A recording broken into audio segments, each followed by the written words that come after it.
Another week, another review. But seeing as how this one comes down from the gods themselves, I'm going to need some help. Some divine help. Come, Hanabi!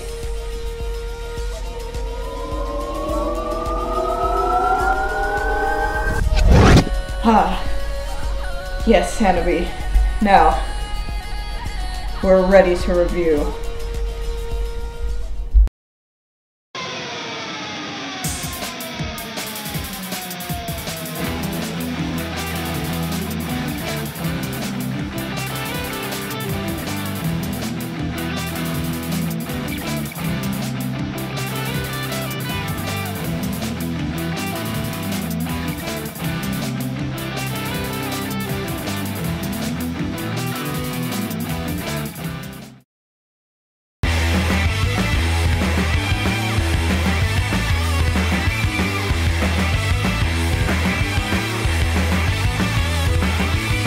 Hey everybody, Saul here. I have only one rule here. If it's animated, I'll comment on it. And I'm not sure if it's obvious yet, but I really like Japanese things. More specifically, I like their stories about deities and all their spiritual folklore. It's just, with all of their stories of gods and monsters and demons and things like that that seep into every crevice of their society and affect every facet of their lives, past and present, is a fascinating concept to me. Oh, what's that? Oh yes, I also like murder. More specifically, I like to watch things that are about people murdering each other. And that actually leads me into Noragami. Look everybody, it's Saul's history book time! Alright, let's take a look here. Alright. So Noragami was originally a manga series that aired in Monthly Shonen magazine that began in 2010 and still going on today. A 12-episode anime series was produced by Bones and began airing in early 2014, with a second season confirmed to air in 2015. Nice and short? Now let's move on. Now then, let's get our blades nice and sharp as we prepare to gouge our way into Noragami. After all, I like gouging. I really do.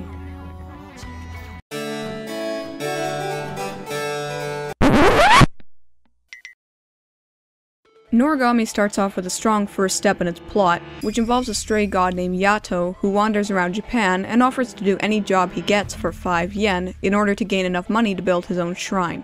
Yato is saved from being hit by a bus by a young girl named Hiyori Iki, who's instead struck by the bus and becomes stuck between her human form and an Ayakashi form, aka a spirit form for those of you who don't know what Ayakashi are.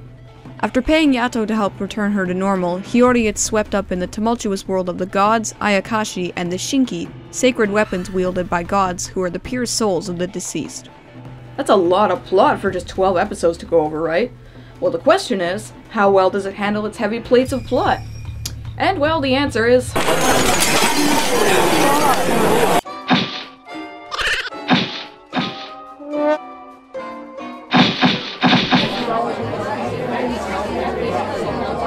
So, the plot starts off on a good foot, but it stumbles a little in its execution.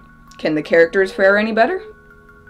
Yato, aka Yatogami, is a homeless, jobless, jersey-wearing god who bums around Japan looking for people to do jobs for and grant wishes in order to gain enough money to build his own shrine. Yato dreams of being a famous, beloved god with a harem of shrine maidens, but his desire is very difficult to attain since nobody really notices him and people quickly forget about him once they go away. Since he's only a minor god, nobody gives Yato even one modicum of respect, and they generally treat him like a nuisance as opposed to being a being of holy power. Yato has a dark past though, as his original purpose as a god was a Magatsukami, i.e. a god of calamity who killed many people and brought ruin to whoever's paths he crossed. I find Yato very charming, but also quite hard to pin down as a character. He's generally happy and cartoonish, but then he can immediately switch tracks and become solemn and serious. While some people may think that that's funny, and admittedly it is sometimes, for the most part it's very jarring to have such a sad character act so silly most of the time. Some might say it's his defense mechanism to protect himself against his loneliness and fear of being forgotten, and I believe I would argue that as well, but I honestly think it's more like just creating a bad tone. Oh, but just look at Yato's eyes! You can't hate a character with eyes like that! As for the others, Hiyori Iki is a young girl who becomes a half Ayakashi after being hit by a bus. Hiyori's kind of a tomboy, having a secret love for martial arts, and she has a strong resolve, making her a valued companion of Yato's. Hiyori is, on the surface, pretty bland. She fits nicely into the mold of obligatory female anime character and doesn't bring a whole lot to the table, but there is a little kernel of intrigue in her character. She admittedly becomes a lot less bland once she finds her place with Yato and starts to form her own personality, but she still has some difficulty breaking out of the tropes that bind her. After that, there's Yukine, also called Seki, who is Yato's Shinki. Yukine is the spirit of a young boy who died while in middle school and acts pretty much like you'd expect a dead middle schooler to act. He's bratty, obnoxious, defiant, moody, and overall just a general turd. But it's not like the series wants you to ignore that, no, not at all. In fact, pretty much 70% of this series' plot is about what a fucking douchebag Yukine can be. Though it tries to be sympathetic to Yukine's side too, since his story, as it is a sad one, and the series doesn't want to make it seem like it doesn't give Yukine a good reason for being such a twat. The side characters are numerous in this series too, but they all kinda just come and go like a fart in a tornado. The other gods, like Tenjin, the humble god of academics, Kofuku, the mischievous god of poverty, Bishamon, the smoking hot god of combat, and all their Shinki are really not worth going into detail with them, because they really don't have much presence at all, considering that they all try to get crammed into the meager 12 episodes this series has. Even the supposed bad guys like Nora, a Shinki with many names and owners who's seen as a filthy traitor by the gods, and Labo, a god of calamity who shares the same dark past as Yato, come and go so fast you barely have any time to sympathize or connect with any of them. They all kinda just show up and then disappear, like a pop-up book being read by a crack addict. So the characters didn't fare much better in terms of quality with the plot, and my Shinki is getting restless now. It seems to cry for blood. But since I'm not really in the mood to murder anybody right now, I think I'll try to calm it down with a look at the good things in this series. Hush now, my Shinki. It will be okay.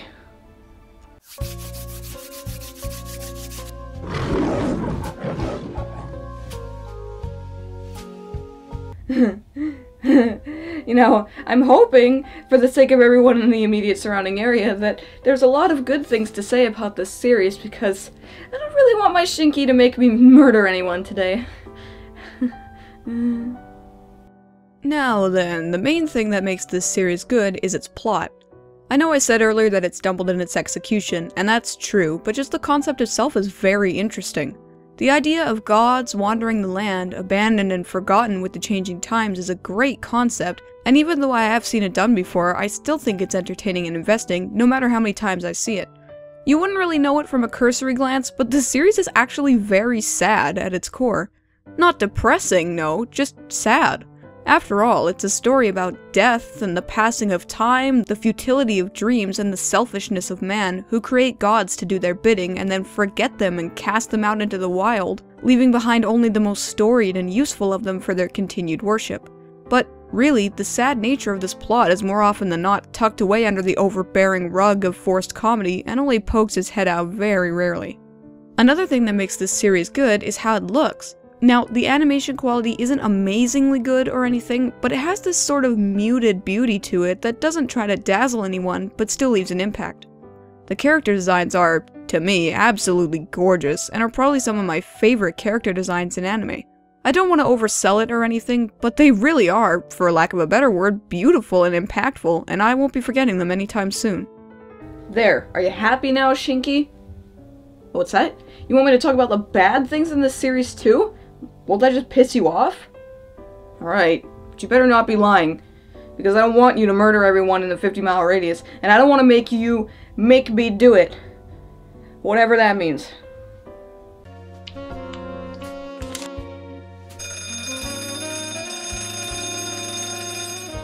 Okay, so in order to prevent the Shinki from making me turn the entire surrounding area into a Wes Craven movie, I'm gonna talk about the bad things too.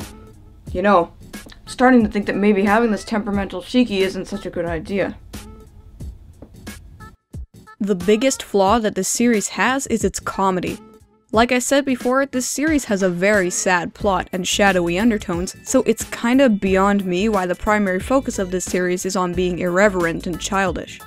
If it was just every once in a while, I'd be more tolerant of it, but I'd say about 75% of this whole series is comedy, even in places where it's sorta inappropriate.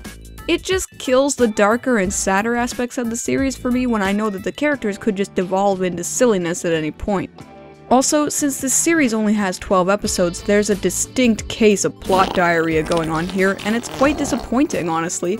It feels like they tried to cram around 4 story arcs into the span of 12 episodes, and that makes pretty much everything that happens have less of an impact, since it all presents itself and then moves on before anyone can get a word in edgewise.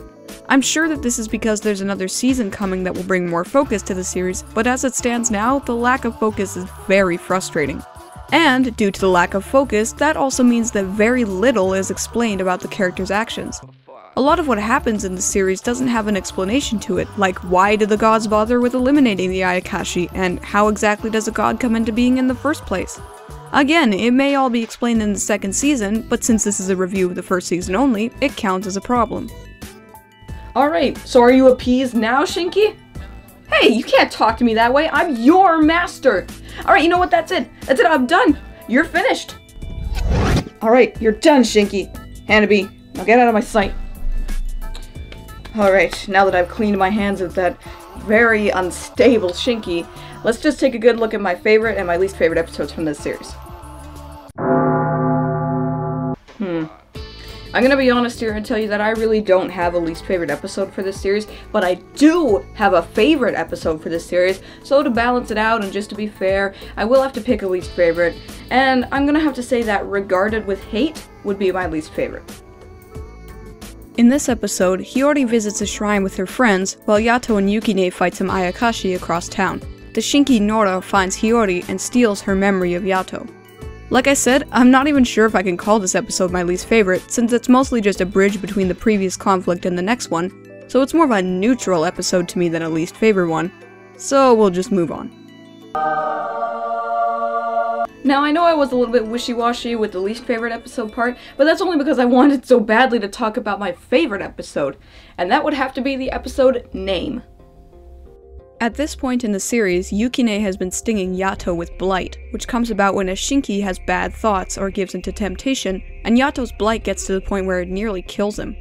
3 other Shinki, Mayu, Daikoku, and Kazuma, punish Yukine by performing an ablution, though Yukine refuses to admit his sins to save Yato and begins to become an Ayakashi himself.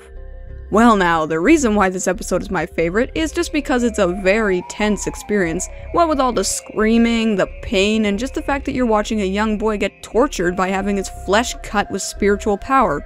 If that doesn't spell favorite episode, I don't know what does. Noragami is a series that seriously needs to get its beautiful blue eyes checked, because it's really having trouble focusing. Maybe once it gets a new prescription, it'll have a better time focusing, but for now, well, only time will tell on that regard. But for what we've been seeing here, Noragami is a good experience. It's fun, and it has some delightfully dark undertones. And, like I always say, even a blurry picture can be beautiful sometimes. I give Noragami